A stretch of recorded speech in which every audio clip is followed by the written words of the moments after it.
Badan Gizi Nasional Sudaryono tengah menyiapkan mekanisme pelaksanaan program makan bergizi gratis di wilayah rawan konflik.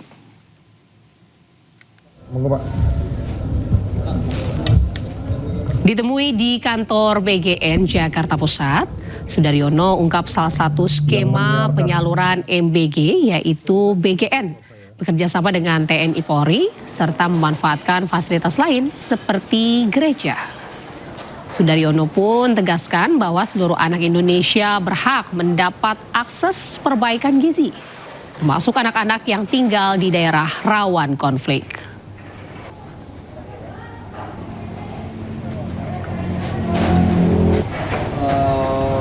Saya tambahkan, ini juga ada misalnya MBG atau makan bergizi bagi anak-anak di daerah rawan konflik.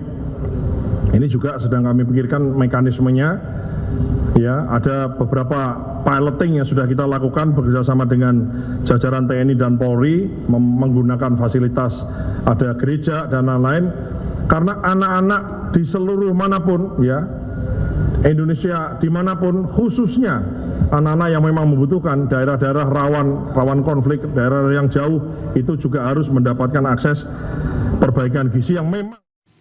Pemirsa, Mahkamah Konstitusi mengabulkan sebagian gugatan uji materi terhadap program makan bergizi gratis. Ya, Mahkamah Konstitusi memerintahkan anggaran program MBG harus dipisahkan dari anggaran pendidikan.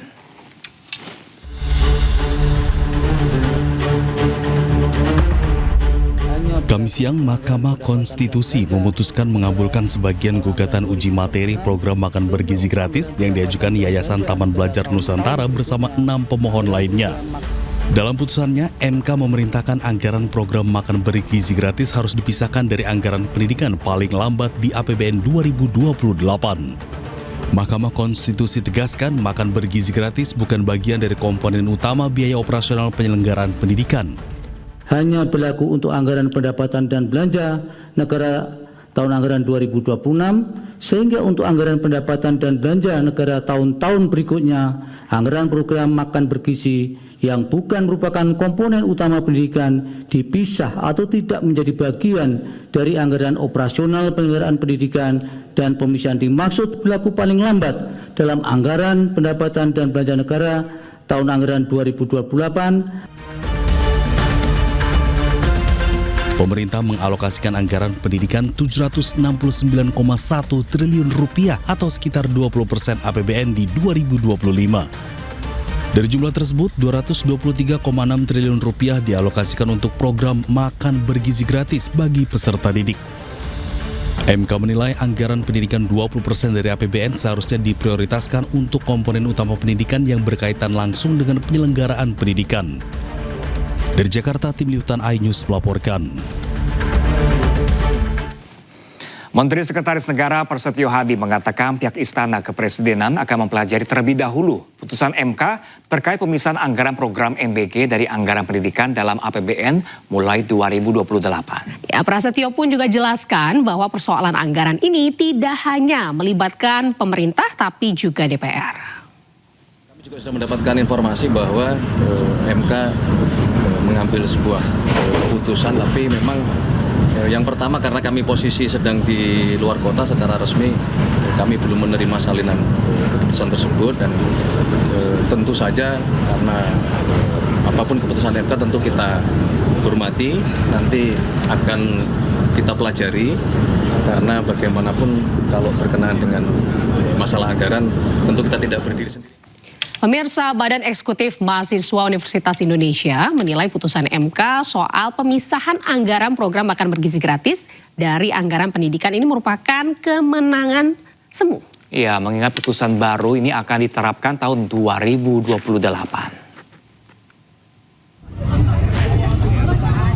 Putusan pemisahan anggaran program makan bergizi gratis dari anggaran pendidikan oleh Mahkamah Konstitusi mendapat kritik dari mahasiswa. Menurut mereka, putusan yang baru akan berlaku ini pada tahun 2028 itu merupakan kemenangan semu. Mereka meminta pemisahan anggaran program MBG dari anggaran pendidikan segera diberlakukan. Jadi, untuk Pak Prabowo Subianto dan Pak Gibran Rakabuming, lihatlah kami yang sedang mengawal putusan ini, lihatlah para mahasiswa yang telah beberapa hari yang lalu ingin menghentikan program ini, lihatlah para siswa-siswa yang sedang kesusahan untuk belajar dikarenakan kelasnya itu buruk sekali untuk ditinggali belajar. Lihatlah siswa-siswa yang tidak bisa belajar dikarenakan sekolah mereka runtuh. Lihatlah anak SD yang di NTT yang telah bunuh diri dikarenakan ia tidak bisa menggunakan alat tulis tersebut. Saya rasa semua orang harus tahu ini merupakan kemenangan. Pemirsa, Presiden Prabowo Subianto melakukan kunjungan kerja ke Semarang, Jawa Tengah, Kamis siang. Ya, dalam kunjungan tersebut, pemirsa, Presiden Prabowo Subianto ini meresmikan pemugaran Stasiun Semarang Tawang yang merupakan salah satu cagar budaya bersejarah di Indonesia.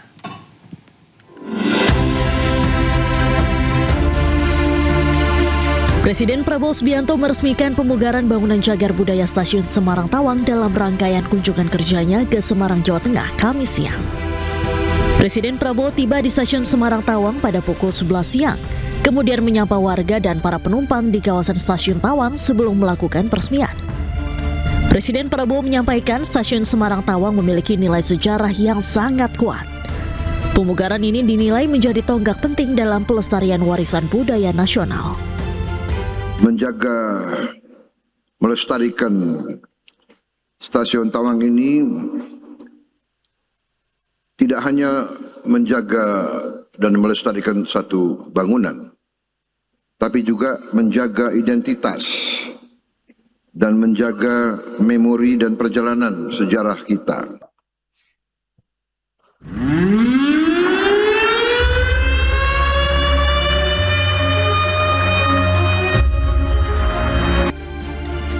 Diketahui Stasiun Semarang Tawang yang telah berdiri sejak tahun 1914 ini untuk pertama kalinya menjalani pemugaran secara resmi sebagai tindak lanjut atas arahan Presiden Prabowo kepada Direktur Utama PT Kereta Api Indonesia Persero pada tahun 2025. Dari Semarang, Jawa Tengah, Tim Liputan iNews melaporkan. Sementara itu, pemirsa, Presiden Prabowo Subianto menghadiri langsung akad massal 62.000 rumah di Batang, Jawa Tengah. Ya, program itu menjadi bagian dari pengadaan 3 juta rumah yang diusung pemerintah.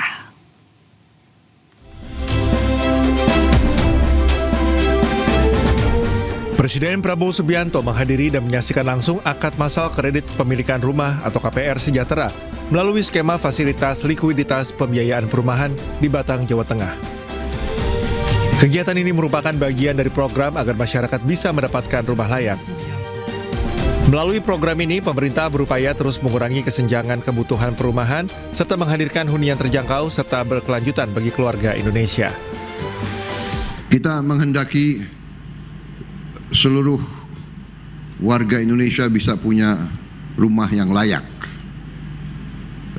Untuk itu kita bekerja keras dengan berbagai program dan kita terus merencanakan dan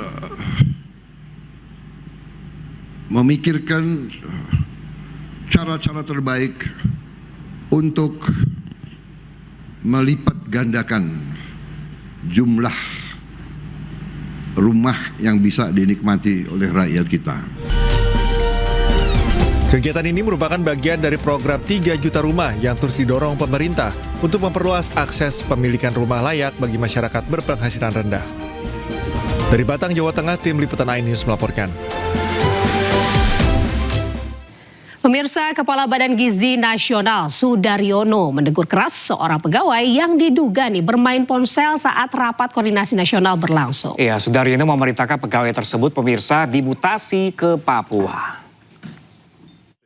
Dia saya kasih penjelasan dia main handphone itu. Tolong dicatat Korwil Kabupaten Kayong Utara Adi Afrianto. Siap, Pak. Saya minta yang bersangkutan dipindah ke Papua.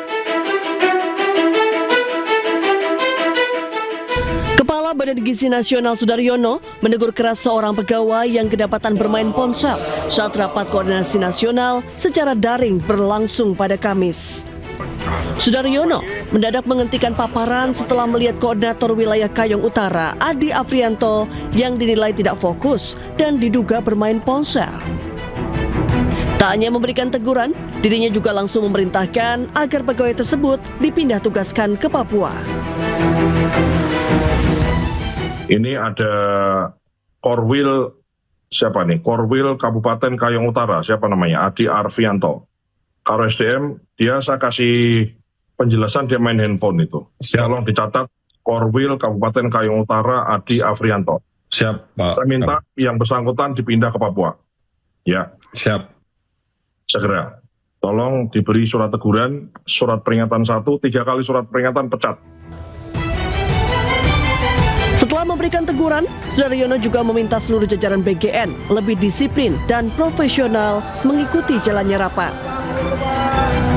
Bahkan ia menegaskan, jika terus mengulang ketidakdisiplinannya, ia tak segan memecat pegawai tersebut.